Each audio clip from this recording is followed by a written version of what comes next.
I mean, God's heart is it's always reaching out to those sorts of things, isn't he? Yeah. Yeah, well, the world abandons. God doesn't definitely doesn't abandon, so it's all No, good. he hasn't forgotten them. Yeah, No, that's what's absolutely good. not. Okay. Jesus So, spent plenty of time hanging around with those that their society had abandoned and rejected and stigmatized. And There you go. when you actually think of, there's the woman pouring oil over his head and feet, and she's seen as an outcast. Yeah. Samaritan woman, totally yeah, seen as an outcast. There's Jesus there giving her water and talking to her and giving her time, and it's just a demonstration of the heart and love of God, really, that he's got time for those people that others don't. Yeah. um, and he demonstrated it. I encountered some of those um, as the cloud of witnesses, and just to actually experience or sense what they felt from what Jesus did when just talking to them or allowing them to touch him Mm-hmm. was a total contradiction to the whole system that they were of condemnation that were living under and shame. And So shame. we just don't, we don't recognize quite Mm-hmm. what they were feeling and what Jesus did just by talking to them or That's what I'm just by allowing him to touch them. talking It just so broke the condemnation and the shame that they were feeling that a rabbi, you know, there is no real equivalent in today. I mean, you could say the local, MP or whatever from our perspective or whatever, but it's not really of that sort of stature that for that type of person to affirm you effectively when the whole of society has condemned you is just amazing and shows how deep and wide and high and the love of God it goes and is. And, you know, We and that's what see, you're going to take, isn't it? That's what you're taking with you. You're going to yeah, take that sense of the power of the love of God that has not abandoned those people. And Mhm. they're going to sense the very fact of even you going there is going to break some of the mindsets that they have. Yes. We had a similar thing here. We had in the north of the country, there were some very poor, impoverished things, and you could buy houses really, really cheap, but they were in old rows of miners' cottages or factory cottages, and there was a church grouping in the south, quite affluent, and they decided that they were actually going to buy up a lot of the empty houses in that area, and they moved there, Oh, okay. and it totally transformed the way that those communities felt about themselves. That's the idea. You know, Exactly. it was a powerful thing. And it wasn't gentrification on the basis of making money. Uh-huh. This was actually demonstrating that we value this community, Yes. and we're going to come and put our money where our mouth is Yes. and live here, not just Mhm. come in and do good works now and again, because that's what a lot of churches will do. They'll go into a impoverished area, but they wouldn't live there. They wouldn't want to live there. And it's so different when you're willing to Yeah. go and actually identify with the people by living in the same place. It's a powerful thing, Sure. a very powerful thing. Yeah. So, We see that as we engage them and observe them interacting with other people outside of their communities. Often they will just look down, look away, get silent, and sort of retreat into the background if possible. mm, we're yeah. looking for places to stay Right now. the next time that we go. Mm, And just from what you have said, they have a place that's called the Castle. So it's a newer place. The houses are more modern, and that's where like the governor or the mayor would live. Those type of places, and mm. other government officials. But I'm I'm thinking that maybe we should live downtown, Which where is which is around the people, closer to them, and we're actually thinking about we're thinking very seriously about pretty much confirmed that we're going to start a prayer and counseling center. Mm. And in that type of area, especially downtown, we could actually get an entire building, and we would live on the maybe second and third floor, and have the prayer and counseling center on the first floor where people could easily access it. And that's what we're thinking about. Sounds like a plan. Yeah, and we'll have it set up in like a kind of Starbucks, Juan Valdez sort of pattern where they can come in, do reading. We'll have various books for them to read and things like that. We'll have a screen that's showing,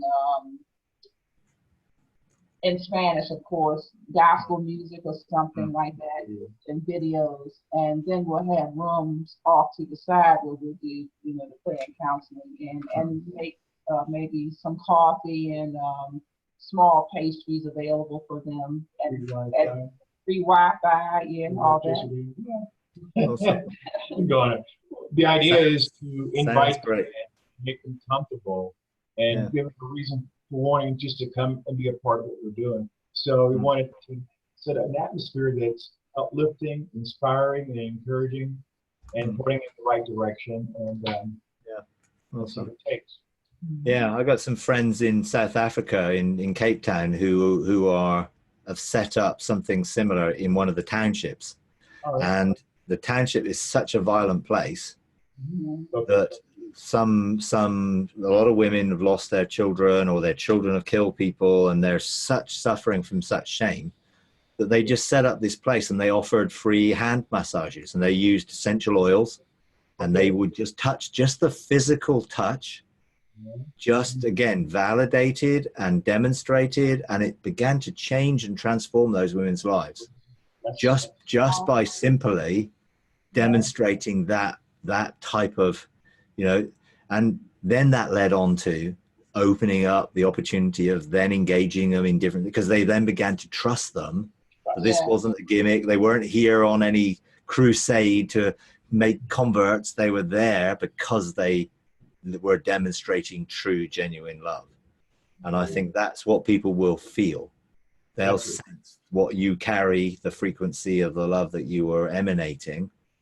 And when as you demonstrate and show that in whatever way you do it, it will begin to affect lives in a powerful way. So, We've had two really powerful encounters there. When we went the last time, I actually had an opportunity to teach on healing at the training that we were doing. And a woman began to manifest some spirits, and we worked with her for about an hour to cleanse her, and she was so appreciative. She came the next day and she talked about how there was a voice in her ear telling her to kill herself, and all kinds of things were going on, and we were able to work with her. And then just recently, the pastor that we're working with down there called us to tell us that a family from Choco was up here in our area, and their child was extremely ill, newborn baby, but they don't have adequate health care down there or health facilities. So they've got the child up here in our area. So we went over to see the child and to pray for the child. They had gallbladder issues, liver issues, jaundice, and I don't know what else, but we went over and prayed, and the same night, they sent us a message telling us that they had gotten a report back that the liver and the gallbladder were normal. Awesome. Excellent. Yeah. So far we've already, gotten some really awesome encounters with the people there already. Okay. Excellent. Very good. Okay. Mary, you got your hand up there? Hey, I got a quick question, or a couple of quick questions. Do you know anything about water spirits? A bit. Okay, there was a move, it may still be going on here. It started on the 19th, that there was a group here that was going to go to different water sources in the U.S. to pray over the waters. And they sent out 3 videos. I only listened to one. And this one woman who is I'm assuming she's a PhD doctor, talked about that water has memory. And she explained that there was an experiment that they did where they took 9 parts of water and 1 part of blood that was contaminated with I think it was AIDS, and they mixed them together, and then they constantly went and they diluted that solution down they pretty much got rid of all the blood, and it was all water. They sampled it; it still had the trace of AIDS in it. Now, if I understood it correctly, somehow they recorded the frequency of the water. This is what it sounded like she said. They sent that file over to another lab like 10,000 miles away or wherever. And that lab took a vial of distilled water, and they exposed the distilled water to the frequency of this contaminated water. And when they tested the distilled water had had AIDS in it. And so she was talking about that water has memory. Okay, well, I got the impression from her that then she was talking about that water, because water has a frequency, that it carries a sin frequency. And, the whole time that, she did talk about, okay, there is no new water that's being made. It's, and talked about the cycle through evaporation and everything. It just recycles its way back around. And yes, there is natural pollution. And then she very lightly touched on water spirits. And of course, they were going to go to all these different spots and pray over them. And the whole time thinking, wouldn't it just be a whole lot easier to do this from heaven? But I mean, I'm just listening to, the replay of the message. And she said that every time that she takes a drink of water, she tells the water that she assures the water that sin has been forgiven. And so I was listening to the whole thing and saying, like, I don't know about this. So I just thought I'd ask for your opinion. Well, I totally agree that water has memory, and frequency affects the molecules of the water and how they begin to crystallize. You've got, Dr. Emoto stuff with, having certain music frequencies played water, and then they crystallize the water, and they have either beautiful crystals or amorphous crystals. And then you have the same thing of like using words or thoughts towards water. They sort of looked at a polluted lake in Japan and then got a whole load of people to focus positive thoughts and energy towards it, and they measured the pollution and it decreased. So there is some. Now, a lot of people would just sort of poo-poo that and say, oh well, there's no real scientific evidence, whatever. But I've known some people who've done experiments with it. They have taken rice, boiled rice, put it into 2 jars, identical jars, sealed the jars, and then written on one jar hate and the other one love. And within days, the one with hate on it has gone bad, and the other one lasts for weeks. So, and they've tested it and tried it. So, I don't actually, I don't have a problem with the fact that water could have memory. We are water. 78% or whatever, our brain's even more percent of water. So there is something about water, living water, the rivers of living water. It's all something more to it, the river of life. Why is this analogy sort of water based? Or obviously we know it's not physical water, but there is something to it. And water obviously has the properties of being able to be solid or liquid or gas or vapor. So there's something about it, which is thing. And God, the Spirit hovered over the waters and vibrated into the frequency of the water and caused the waters to come together. There's a lot there you can sort of look at biblically about waters and stuff. The issue would then be, okay, what memory is in the water and what are we supposed to do about it, in reality? Now, whenever I take anything, food, drink, or anything else, I'm already applying my energy to that water to ensure that that water is going to be good to me, as well as the food I eat. I know people who are energizing water by swirling it in a particular way before they drink it, and they're also alkalizing it to make sure that it carries the correct. I mean, there's a lot of stuff out there around all this.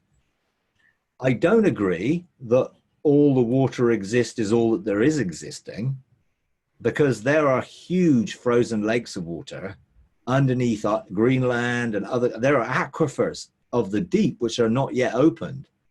They found one in South Africa, in Namibia.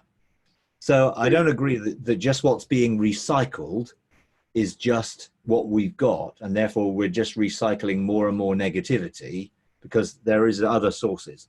But I do believe that there may well be some insight into it to make sure we just don't willy-nilly take anything without actually having a consciousness about what we're doing. There is another group which are also energizing water to, and they're calling it Redux, and the group that are doing it, the product is called ASIA, and they're actually creating molecules within the water which is restoring the cell's ability to communicate to the body, and they're having remarkable results. Some people I know, some people in these groups, you know, are having really positive results in taking these supplement type things, and this is a water type supplement. And because the body's cells, when we're young, the cells have a communicative ability to tell the body that they're in trouble. And that communicates to the immune system, which then sends along help to repair the cell, or if it's beyond repair, to kill the cell and stimulate cell division to replace it. Now, if that communication slows down or gets worse, the older you get, then this explains to a degree aging, in that your body does not replace the cells or repair the cells as effectively when you get older. So if you reactivate the cell's memory capacity to be able to communicate, then you continue to live healthily and continually to live healthy for a lot longer. So, you know, and some friends of mine who are taking it and using it are reporting really powerful results. Really powerful results in some in restoration type powerful results in some instance. Now, you know, all these things, ultimately, I believe that we should be able to do that with the power of our own consciousness and focus, but these are stepping stones perhaps to get us towards that. So I don't take any of those things. I don't need to, you know, and in a sense, I'm already thinking and focusing on that type of thing in my conscious state of living in a place of rest. Water spirits. Yes, I believe that there are some spirits that are associated with water. And I think some of those will be good. And some of them won't be so good. Because territorial things, if you think of territorial spirits or principalities, why wouldn't there be those of the principalities of the water? Like, you know, the scripture, you know, the glory of the Lord will cover the earth as the waters cover the sea. There's a sense where there is this interaction, and therefore authority in the sea. You obviously have some water things which are related to things, you know, in the Bible, which you would call, you know, water, whatever you want to call them, you know, and there are some related to water. There are also the things of elementals, and elementals are not spirits per se, but are sentient in some way that are associated with the elements, and that one of them includes water. So when Jesus said, "Peace be still," and the storm calmed, what was he speaking to? Well, he could have, in one thing it says he rebuked the wind. So to rebuke something, there's got to be some sentience to it. Now, was that a spirit that was behind it, causing the storm because they didn't want Jesus to cross the lake. But was there that spirit then able to influence elementals within the water to come into cooperation? So there's a few videos out there at the minute on Facebook and different places. One's by Ruthie Andrews. She's done a couple of interviews with Dan Duval. I know Polly Eckert has some connection to some of this with people, that there is a sense of elemental in how does creation respond to us. You know, when we're rebuking something, or when we're seeking to stop a storm or a hurricane or a tornado or whatever, which is wind, you know, an element of wind, high pressure, low pressure wind systems. What are we expecting? And people will be doing it. You know, when you stop a tornado or something coming towards your property, what are you speaking to? What in it is sentient enough to respond to you saying, no, you're not coming this way? Something. It can't just be inanimate. So there's something about it. And I do believe there is something in relation to water and air and other things, which we are beginning to realize that God created the whole of creation to respond to us in sonship, and there is some connection to it.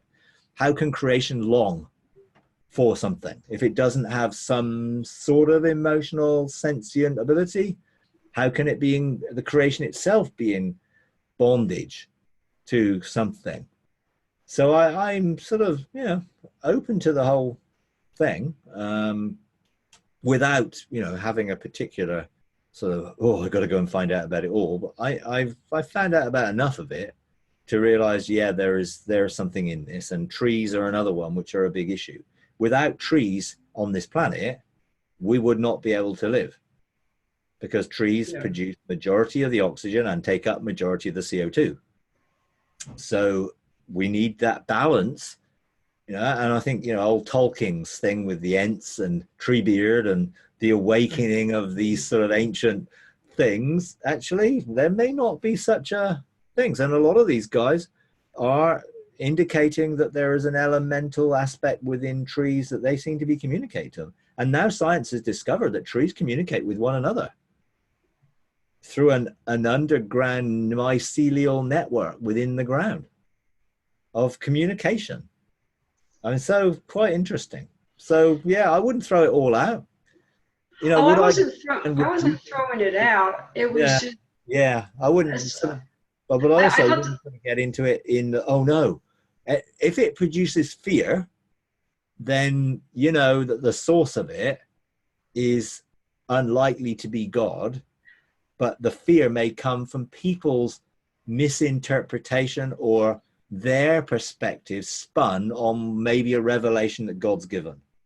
And you will get some negative spin put on things. Oh no, all these water spirits, we better know. But a positive side of it, hey, you know, I do believe we can deal with. I almost got the impression, you know, and I guess I'd really have to go back and listen to all of them, but from the one speaker, that you could go ahead and, so to speak, forgive the water, tell the water that I'm drinking, you know, you're forgiven, and it's okay. But as it recycles back into the system, it just gets recontaminated again.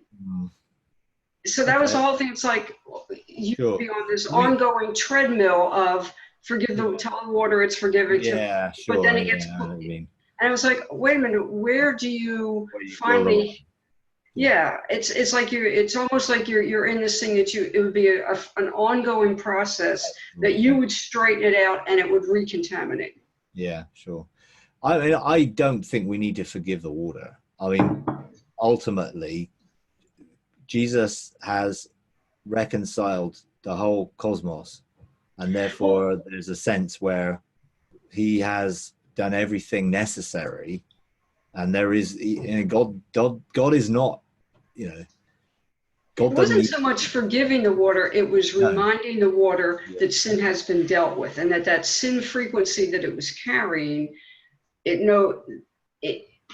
Now, Yeah. why reminding the water that it's been forgiven, how you were going to change the frequency? That was part of it. I was like, but this doesn't, I Well, don't, obviously, our intention, our frequency, our voice can affect the structure of water. And Jesus walked on water because he controlled the vibrational frequency of the molecules and they became solid when he stepped on them. So I do believe we can have an effect. What we mustn't do is get caught up into fear. Oh no, it's all polluted, and blah, blah, blah. And then, oh no, and if I'm going to drink it, and you get this sort of negativity about it. yeah, And to me, it's sin is lost identity. So has water lost its identity? Maybe. There's an element where it is not fully functioning in the health giving capacity that living water should. So reminding it or communicating the desire for it to be healthy to us is part of, I guess I do that all the time anyway.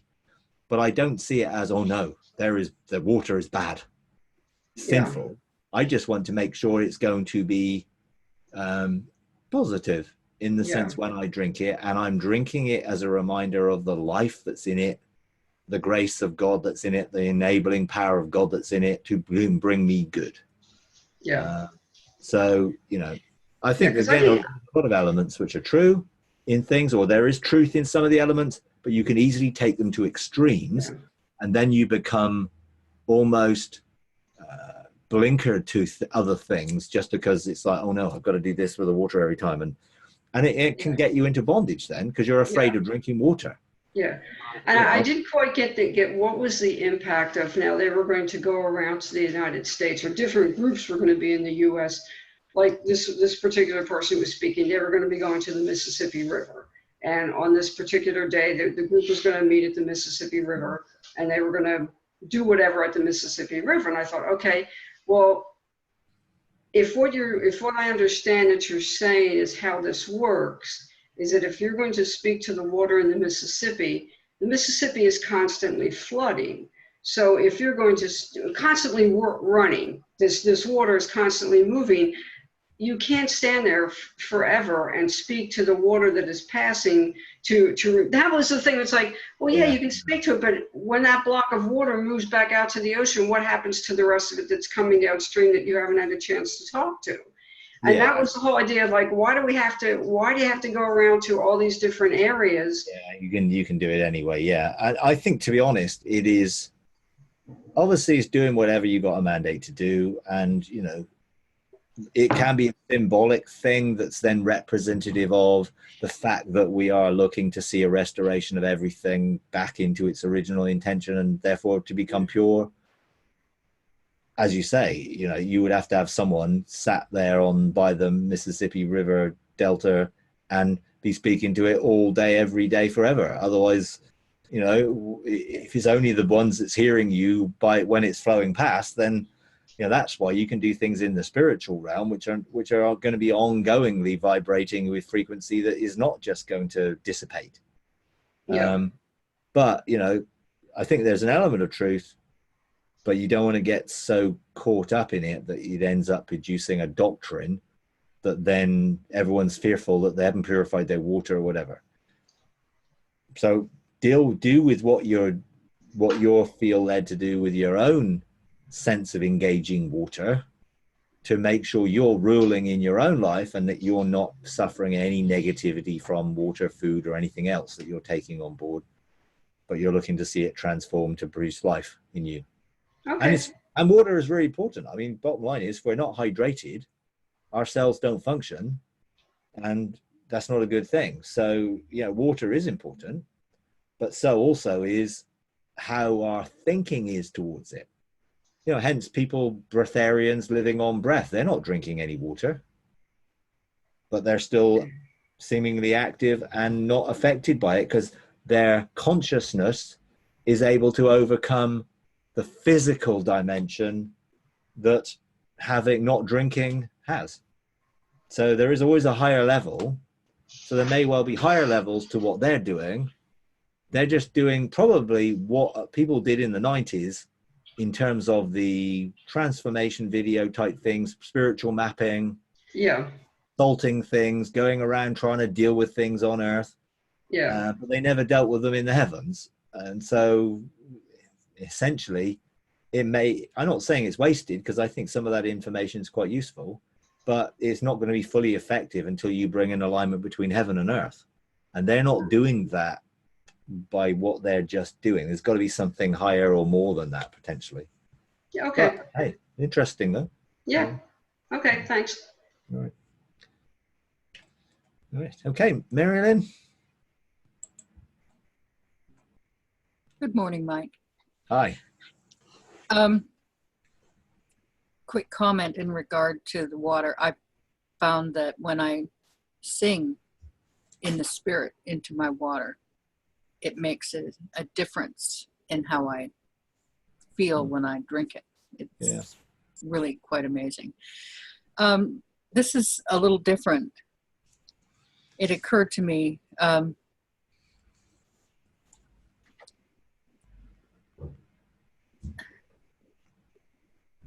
when I just fairly recently started praying with my husband before he goes to work in the morning. It's not something that we've done a lot, and Holy Spirit suggested it, so I started doing it. My husband is not spirit-filled, so he doesn't understand the tongues thing. And I have found, and it's becoming stronger every day, that when I start praying for him and our day, that I start shifting into tongues, and I cannot get out. I cannot think in English. I cannot do anything. And it's just goes right into spirit. What is up with that? It's just. I would say you're communicating spirit to spirit, because you're engaging at a level that he is not consciously able to do, but you are, and you're engaging directly with his spirit. I think once you understand the language of your spirit, in the Bible, tongues was always speaking to God.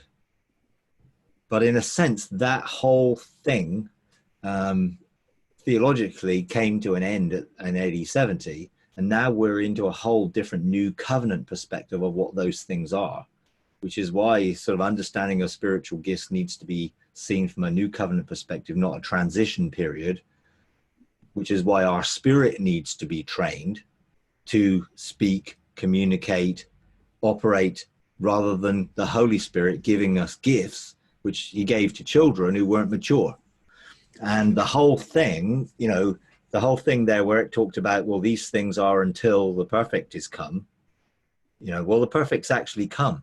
He's called Jesus, and the Spirit. So in a sense, we're now supposed to be operating like that ourselves. Our spirit is supposed to be functioning in the capacity of sonship.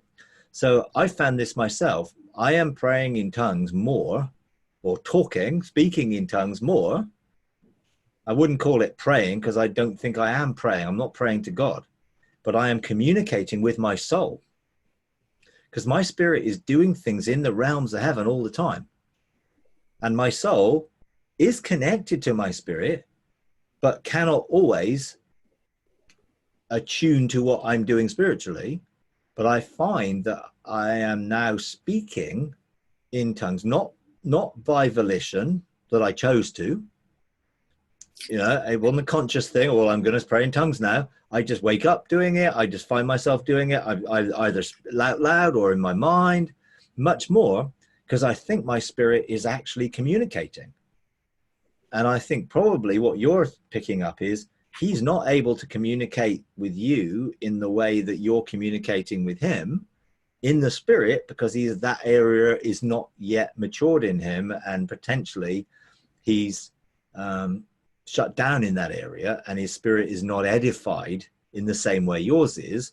So I think you're probably speaking directly to his spirit and stirring his spirit to rise up, and eventually, that energy that you are imparting to his spirit may well get to the point where his soul has to pay attention in a way. Okay. So that's just a thought. I mean, maybe other things, Yes, it's been very interesting. I woke up the other morning, and usually I greet the Father first thing, and I found myself doing it in tongues, which was unusual for me. And just we went out. It was our anniversary yesterday, and we went out to eat. And the whole time in the restaurant, I could hear my spirit in the back of my mind talking constantly. It was unusual, and I thought, what has stimulated you? Well, I think that's it. Your spirit is active, and why would it not be speaking? That's the thing. It's got a lot of stuff to communicate, more so than the soul, which is communicating out of knowledge. This is drawing on a different dimension of knowledge, which is coming out of the spirit realm, not coming out of memory.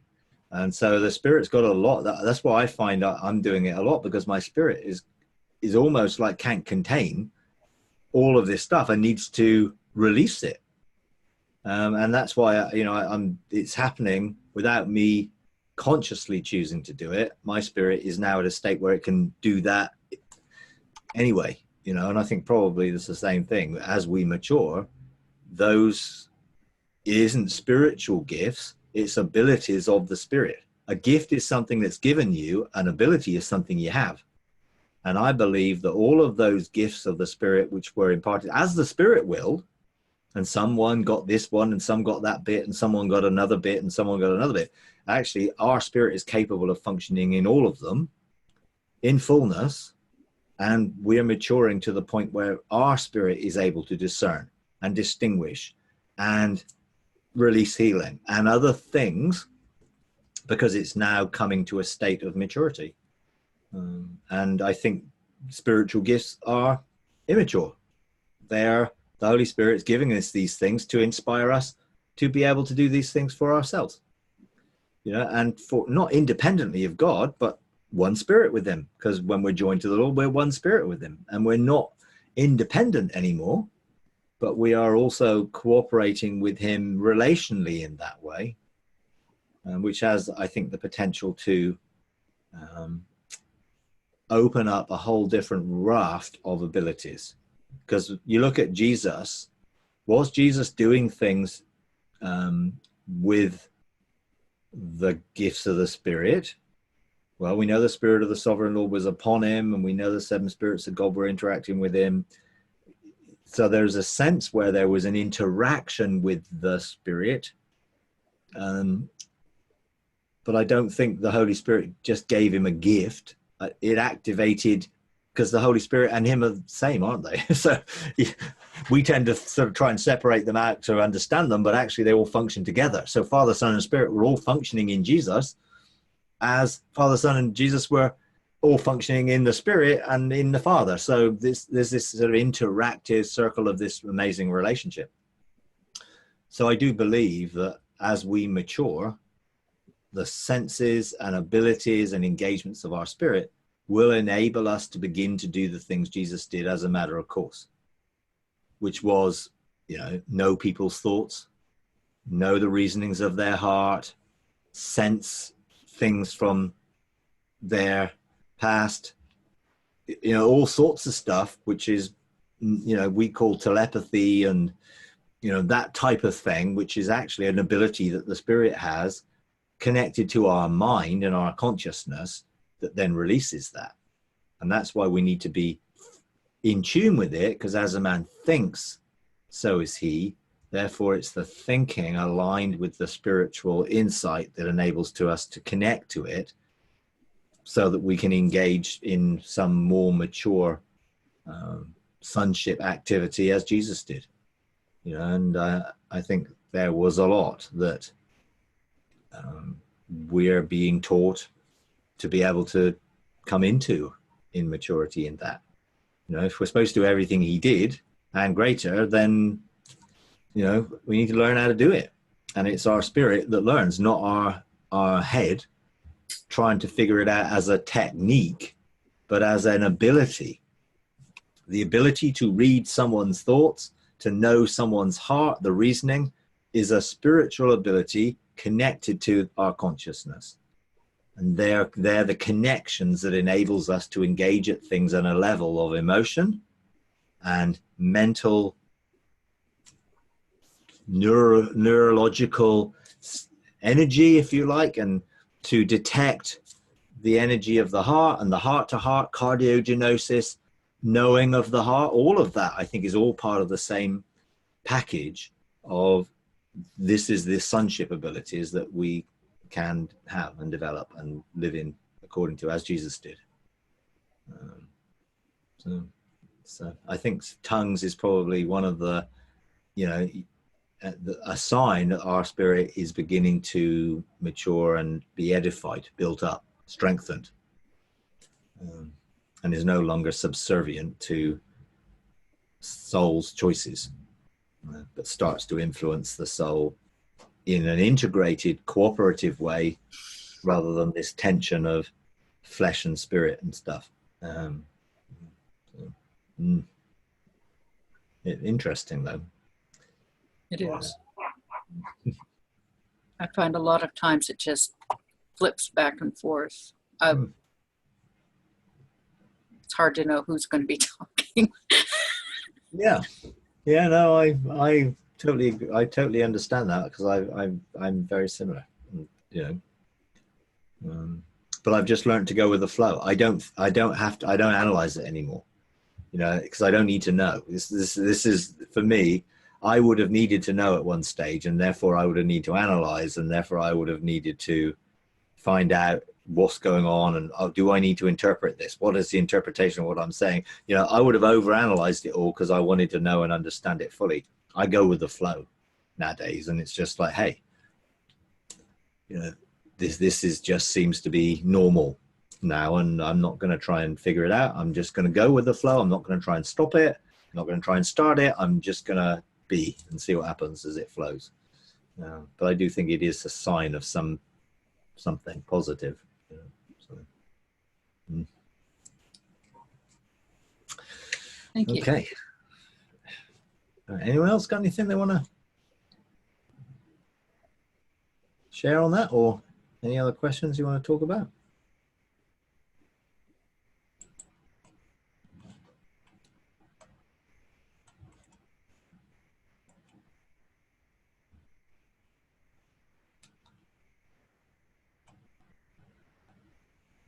Just wanted to say that we're really excited and almost impatient.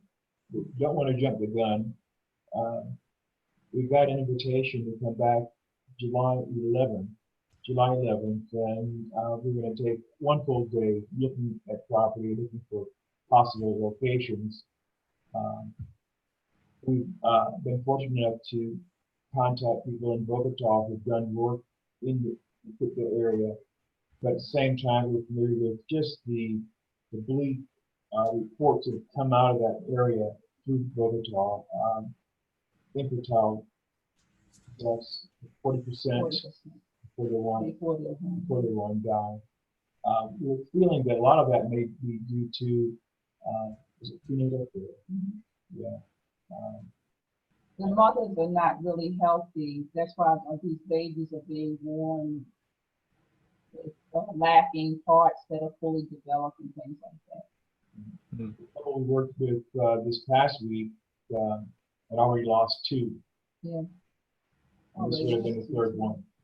Yeah. So it's something that's really hanging over heavily in the lives and hearts of the people who are there already.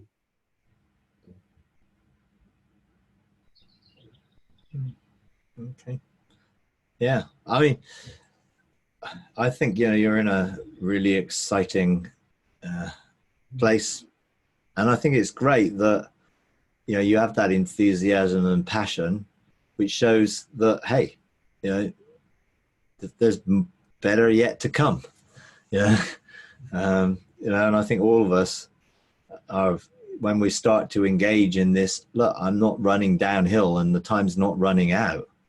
You know, I am, you know, coming into greater reality of who I am and who God's called us to be and everything like that. There's better to come for all of us, you know, and but it's a mindset of, you know, I'm not going to have the, oh, I'm sort of coming to the end now type mindset. Let's have the Caleb mindset, you know, bring on the high ground. Come on, give me the place God's given me, and you know, willing to go in and out and possess that, even at an advanced age, in that way. And I think for all of us, there's an opportunity to see what we can do can have a powerfully, dramatically increased effect when we're starting to operate in sonship.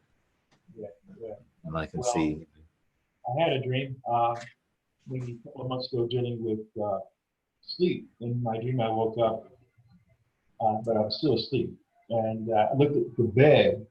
It was an unusual bed. It was a large bed, but it was so deep that I heard this voice said, "You've been sleeping all of your life." Yeah, that was a little startling. Yeah. God's got a sense of humor, isn't he? Just as well. Yeah, it's just as well. Sometimes, you know, I laugh along with him as he's laughing at me.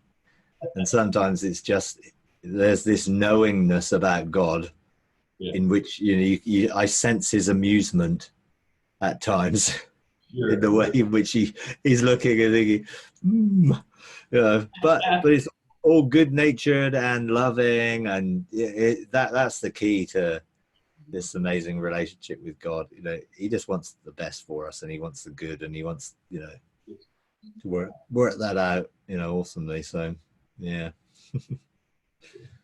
Excellent. Okay, any other questions or anything?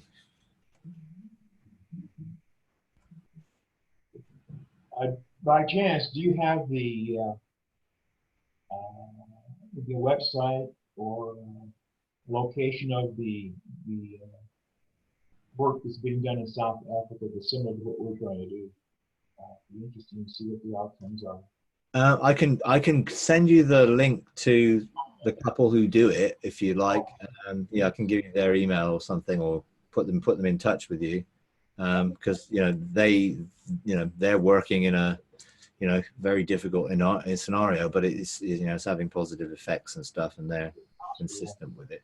So I will send the link to you. The guy's name's called Kevin. He's an American guy, but him and his wife.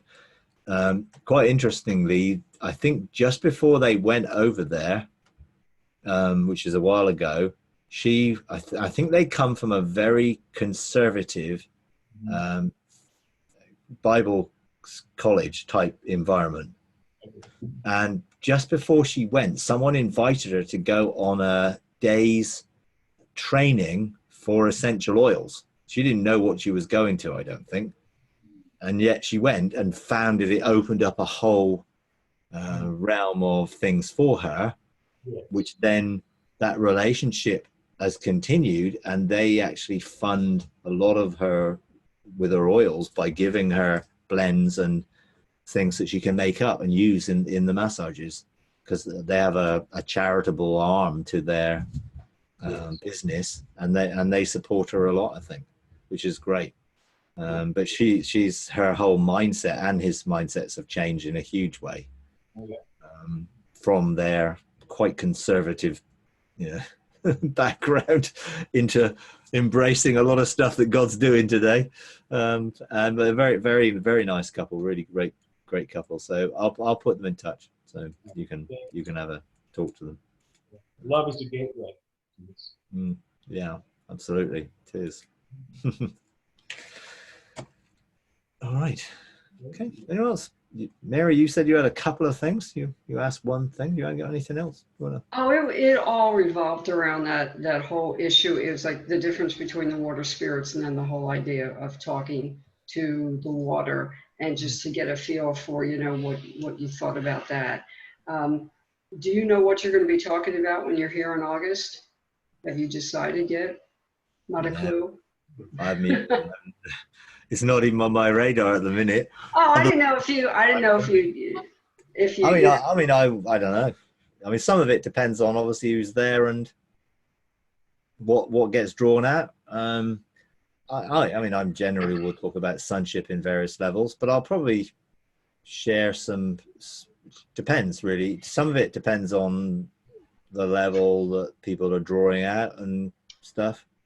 One thing I do want to ask you. You mentioned that when you bought your set of crystal bowls. Hmm. Not when you received the first one. What did you do for your set of crystal bowls to just make sure they were all clean and everything? I just went into the realms of heaven, asked the Father, what do I do to deal with these, to make sure. I didn't sense anything negative, Yeah. but I just wanted to make sure, hey, coming out of China, you never know what some Chinese worker may have spoken over them or whatever else. So I thought, okay, well, I'll just, and he just showed me a particular way of playing them and the intention of what I was doing when I was doing it. And I did that, and I've never really felt any negativity about it or anything. But I would, again, just ask God to show you what he might do for you. For me, it was just a particular way of speaking into it and declaring into it, but whilst playing it backwards and forwards. So it was just a particular thing that you said do this, so I did that. I wouldn't want to say it's a formula. It was just what he said to me when I asked, what should I do? And I did that, and I've used them a lot since, in different ways. I do find that they help in declarations, and they carry declarations seemingly a little bit further, or they give an intensity to declarations. And I use them a lot in meditation techniques, things, just to bring that sense of peace and rest into it. I'd love to be able to bring them over to the US and use them, but unlikely, unfortunately. Oh yeah. I can understand that. I was just going to ask you something else, and oh man, what was it when you were talking about that? And it just slipped my mind. Maybe I'll remember before we're done. But I was just going to jump off onto something else and ask you, and it's gone. I'll see if it comes back. Okay, all right, no problem. Are you going to Atlanta? Are you going to Atlanta? I'm going to somewhere near Albany in Georgia, and Ringgold, which is just on the other side of the Georgia thing from Tennessee. I suddenly thought Tennessee and Georgia are in different time zones. They're not in different time zones? No, we're in the same time zone. I thought Tennessee was in the central time zone. Well, part of the extreme western part of Tennessee, maybe. Oh, but right. the part that you're in the same time zone as, and we're about an hour east of where the time zone changes. Oh, so, okay. So it's okay. I was suddenly thinking, well, I'll leave in the morning and end up losing an hour, and go home in the evening and end up gaining an hour. No. Same time zone. Same time zone. So time zones are based essentially on a line somewhere, are they? Yeah. Is how they did it, and it all had to do with the railroads. Because that's what started it, was in order to make railroad schedules consistent across the state. That's where they came up with time zones, so that people running the railroad, because before it was like the train's going to come at noon. Well, what was your interpretation of noon? Yeah. And so that's the whole reason why we have the time zones, was so that there was a continuity, that they could schedule things and know when things would arrive in, like in a specific geographic area. So no, you're in the same, it's still Eastern. We're still in the Eastern time zone. So where does it sort of, because I'm flying into Nashville You're still going to be, hey, Joe, Eastern time is still Nashville, isn't it? No, I think Nashville is central. Oh, wait, no, Nashville. Joe said he thinks Yeah. Nashville is central. Yeah, that's what I thought. 'Cause I thought I was going to land, and I want to make, because that we'd be an hour out Yeah, otherwise. yeah, So okay, that's right. Land Because in Atlanta, in Nashville, 2:30 in the afternoon, which would actually be 3:30 in the afternoon Eastern time. correct, Yeah. correct. Okay. Well, Yeah. that will be, yeah. That's right, yeah, because you're coming into Nashville, so you're much further west. Yeah, it follows the Georgia borderline straight through Tennessee. So Joe said that the timeline follows the Georgia border and goes up. So yeah, so you would be west of the Georgia border. So yeah, you're. Okay. Well, that makes sense. But when you get to Ringgold, you're in the same time zone that we are. The UK is not big enough to have a time zone, so we're all the same. So we never have a problem. And as soon as yes, it's just like, okay, now I'm fine. Am I losing 5 hours? Am I gaining 3 hours? What's going on? So, but then there are certain states that don't take the time zones at all. Well, no, excuse me, they don't do daylight savings. They don't switch. Arizona doesn't, no. So And Arizona is either mountain time one part of the year or Pacific time in the other. You know, yeah. But for me, in comparison, relative to me. Yeah, and I think the state of Indiana doesn't do daylight savings at all. No, it was I think it's Indiana, but yeah. Yeah, these things are quite interesting when you travel a little bit. You've got to, you take off in one thing and you land somewhere else, and it's like, okay, I'm landing before I left. Okay. Well, that's like flying to Australia, and you know, you're either losing a day or you're gaining a day, depending on which way you're going. Yeah, that's right. Yeah, it's an interesting concept. Anyway, there we go. We're gonna be in the States in August, taking a trip back. You know, we've been here a year now, and we want to know what your dates were.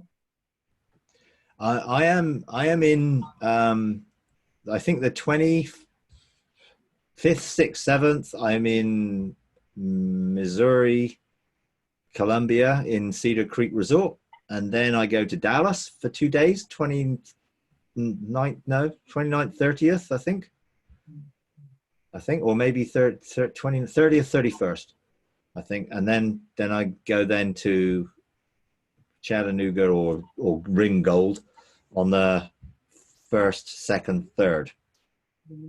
And then the following weekend on the 8th, 9th, 10th, I think I'm in Albany or wherever that is. That's the sort of general area. I think it's somewhere different, but it's around there.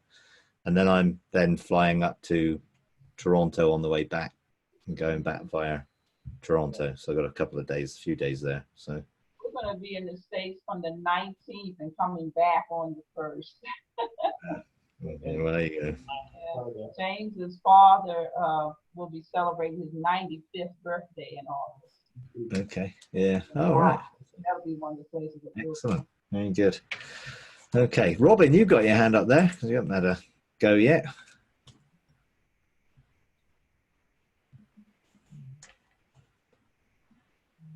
Anything you want to talk about? No.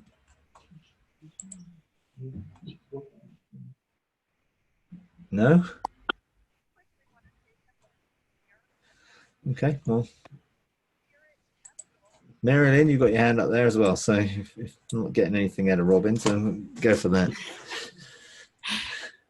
I do.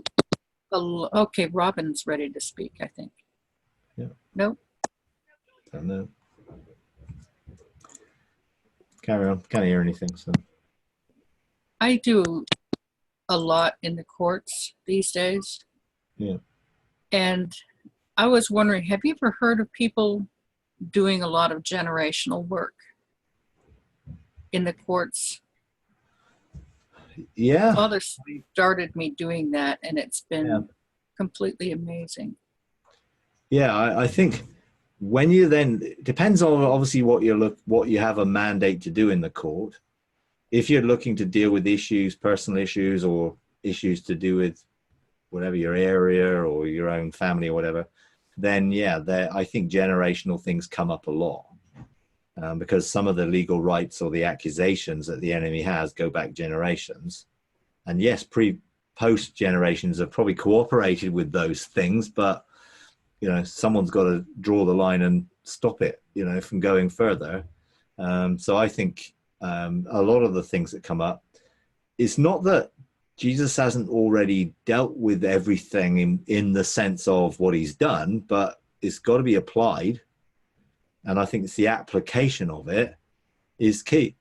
And I think that's where using the courts in a legal framework to remove rights or to release rights or to empower things, I think is part of, you know, it does deal with generational issues like that,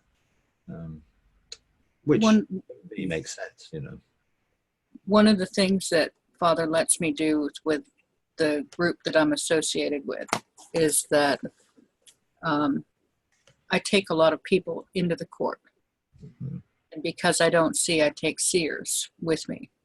And he said that as long as we go in united in one mind as what we're doing, that would be acceptable. And I take people in frequently. I was in 5 times last week, and we were dealing with generational things. I find it. He gives me people, he puts people on my heart to take for specific things. And twice last week, we went back 17 generations. And a lot of it was Native American. And there was human sacrifice and things in the I'm guessing it was back almost 1,000 years. And one girl in particular who's a seer who's felt really blocked, she said she started seeing all kinds of stuff after that. It was like her vision opened up and her prophetic gift just expanded. Yeah. It was amazing. We've seen some great stuff. I didn't know if you hear of many people doing that or. Yeah, I think some people are doing things like that. I think some people do different things with the courts as they got mandates to deal with things. I believe that all of the intention of those negative things within our generational lines is to rob us of our identity and destiny. And, you know, they're outworked in today in, as you say, blocking hindrances that can be removed and open up and bring us into a fuller flow of things that God wants for us to do. I don't personally do an awful lot in any of those things. It's not really my mandate, but I know some people here do. And I know a lot of people, you know, have quite wide ranging court functions, you know, doing things that are pretty cool, in a sense. But it's all part of maturing process, I think, of some people will deal with it for their own lives to help them bring into maturity, and some people will have a mandate to do it with other people and for wider things, because that's, you know, probably what you're called to do, and, you know, that's part of your destiny. Mine, I used the courts mostly for personal things for me or corporate things here, and we did corporate court cases to deal with things. And, you know, I don't get a lot involved in a lot of that now, but they still do. I know they did a pretty major court case on Tuesday to deal with some things. But hey, so yeah. It just amazes me how so many people are afraid to go into court and deal with stuff.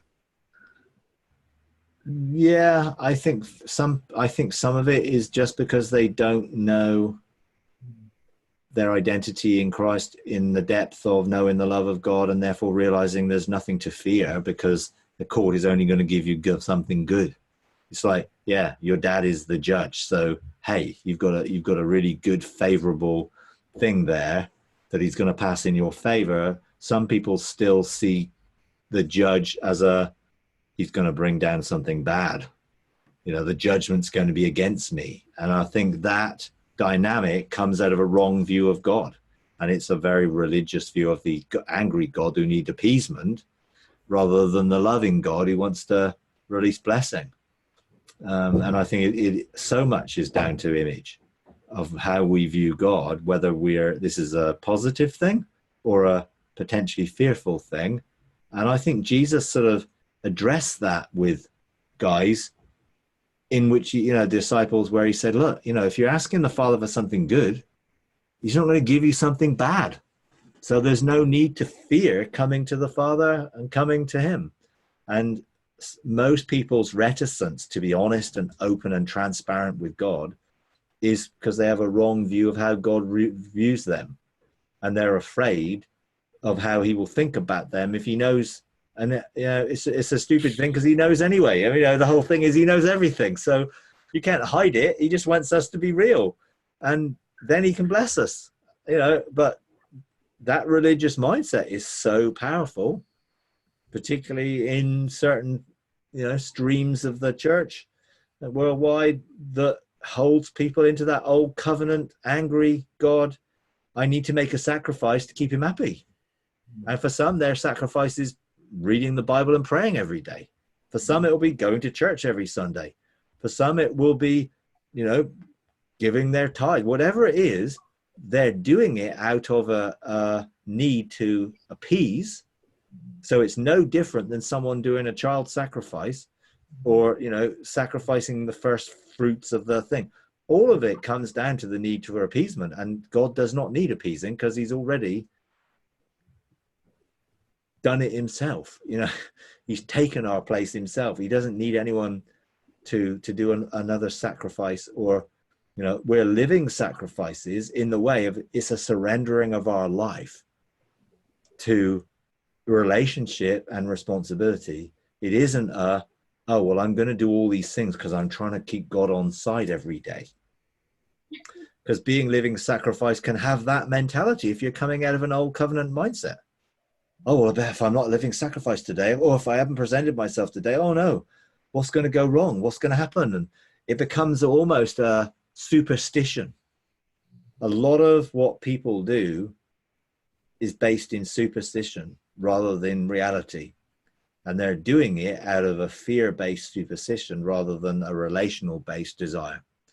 So the more we get to know God, the more we realize he's not like any of that we thought he was like. And then we're free from those duties and obligations of trying to be obedient to please him, because we already are pleasing to him.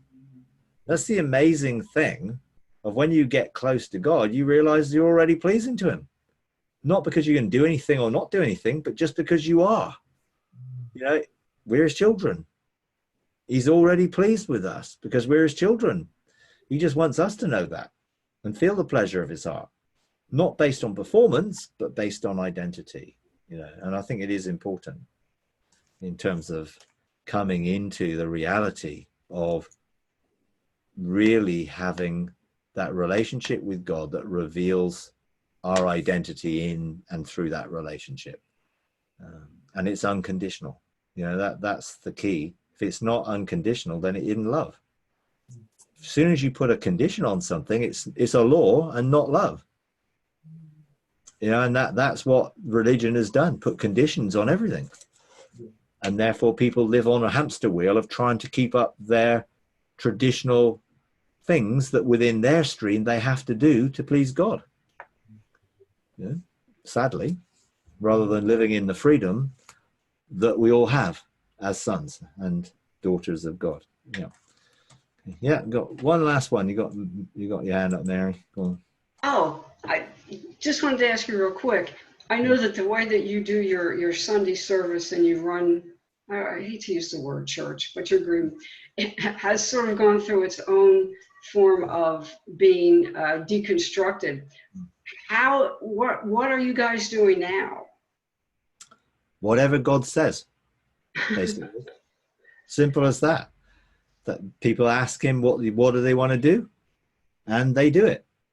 Like last week, I think someone shared a story of some of their testimony and did some engagements previous week. I think it's interactive. That's the difference. It's no one is talking at anybody. No one is performing for anybody. It's interactive and everyone participates or has the opportunity of participating. So a lot of the people there are from our therapeutic community who love it. They love that they are participating and they are as active in it as everybody else is. Sometimes we have brunch and eat together. Sometimes we'll do graduations for our community. Yeah, it's whatever God says. And sometimes we won't meet at all. Yeah. Sometimes it's like, hey, God hasn't said to do anything this week, so we won't meet. Well, I guess but how, okay. I guess what I'm trying to figure out is, does everybody meet on Sunday and then you decide what to do, or? No, they seek God beforehand and then say, hey, this is what we're going to be doing on Sunday. You know, we'll come together and we're going to look at this. This Sunday, I think they're going to look at some of the implications of what came out of the Restoration of All Things conference. So that's what they felt God wanted them to do. So that's what they're going to do. Okay, so is this like that the bench is the one who? Yeah. Oh, okay. That's what I'm trying to do. It's like, who's the one that's going? What we did is we had a bench of 3 and a bench of 7, and that really wasn't functioning because it wasn't relationally established initially as strong a relationally as it needed to be. So God asked me to step out of the way of that, and I did. We disbanded our bench of 3, but we felt God say the bench of 7 needs to continue, but meeting with others to look to establish a relational foundation, which then would become a bench of 3-7 again, but on a totally different basis. So they're still responsible to ask God what he wants to do. And then they facilitate doing it. Sometimes they ask me to be involved. Most of the time, not. A couple of weeks ago, we did on Father's Day, we did some stuff about father issues and stuff, did some activations. I shared some testimony, ministered to a few of the men who stuff came up during the morning. They interacted, they shared their perspectives on what they felt and thought about fathers. And it was, an interactive thing. And that's generally how it goes. Someone usually facilitates something. We don't just sit there in silence, hoping for the best. Someone facilitates it, but it's on the basis of God saying, this is what I want you to facilitate. Okay. Okay, well, we're going to do this. So there's no singing or anything at the minute because God hadn't told us to do that. Okay. So generally we come together, there's coffee, people chat, engage, then whatever God says we do, and then there's more coffee and more chatting, and sometimes there's lunch together and sometimes there isn't, and it's just flexible.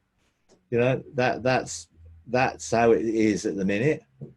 That's not to say that God may say to do something else, which we'll do it. But it's participatory, it's not consumerism, and no one is performing for somebody else or speaking to somebody else. It's about how we can facilitate together sharing. So if you can imagine the rabbinical schools of like Jesus sat down with his disciples and them all talking and sharing and asking him questions and talking, it's a little bit like that, in that we're looking to engage together but also engage him. So there's usually activations, an opportunity to experience what may have been shared. So the father thing, there was an opportunity to forgive, release fathers, see the father come, engage them, demonstrate his love to them, that type of thing, really. Okay, I was just wondering how that was moving along. Yeah, it is moving. It is what it is, and you never quite know until you know. And it's not my responsibility, so most of the time I don't need to know, so I don't. This Sunday, I think my son is around, so I probably won't be going to whatever they're doing, and which will be a good thing because, you know, if they're talking about the restoration of all things in the conference, you know, they don't need me to be telling them what it's about. They're much better to say, hey, you know, because if I was there, it might hinder them being honest or asking questions or thinking, you know. So I probably won't be there this Sunday, but following Sunday, don't know, no idea what we're doing. We are meeting apparently because someone asked. Some visitors who are looking to move into the area who were at the conference are like, "Oh, are you meeting?" I said, "Well, yeah." Someone said, "Yeah, I think we're meeting, but we don't know what we're going to be doing." So I said, "Oh, well, that'll be fun." Yeah. Yes, it's church, Jim, not as we know it. That's the thing. Okay, I was just curious. Yeah, sure. All right. Okay, I'm going to leave it there.